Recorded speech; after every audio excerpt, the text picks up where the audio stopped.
engaged in individual treatment were accused of being agents of social control, of blaming the victim instead of the effects of oppression, poverty, and trauma, and of pathologizing the behaviors of marginalized groups.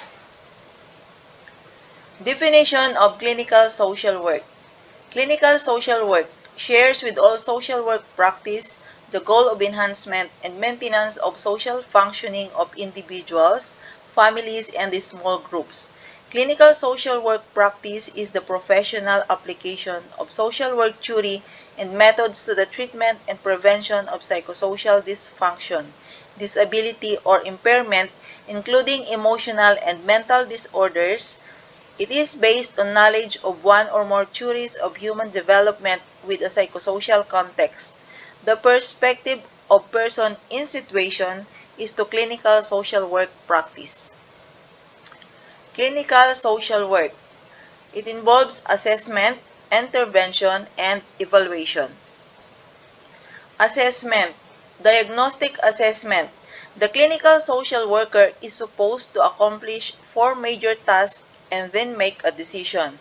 This includes gather information, determines client's eligibility, prioritize client's needs, and set intervention goals.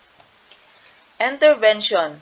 Clinical social workers can choose interventions with clients based on previous training and practice experience, treatment traditions, and protocols of the agency where they are working, research evidence-based practice.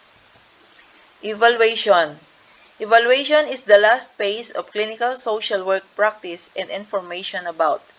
First, the degree treatment's goals were achieved, cost-benefit of treatment, further strategies, continue, modify, or stop treatment, efficacy of particular treatment approach.